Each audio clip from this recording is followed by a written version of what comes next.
So let's go back for a second. I want you to think now, when the Old Testament priests would lay their hands on the blood of an animal, it wasn't just one animal that was killed for the sins of the entire people. It was one animal that had to be brought for that person.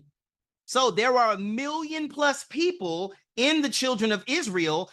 I want you to think about, what do you think in your imagination? Imagine the scene at the brazen altar where these animals would be sacrificed. Imagine that scene of what it had to look like. Imagine the amount of blood that had to be shed.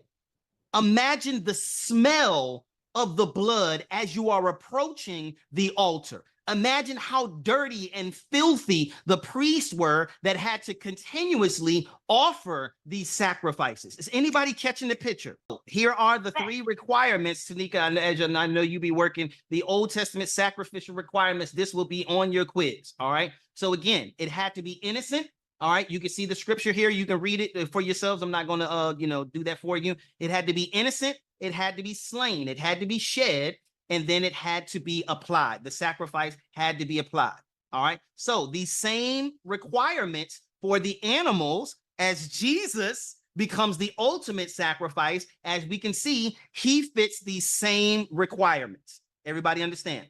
All right. Innocent. His blood had to be shed, and then his blood was applied. Does everybody see how everything in the Old Testament, as we said, is already pointing to the person and work of Jesus Christ, fulfilling exactly what God said in Genesis 3 and 15? Everybody with me so far? Snap your fingers.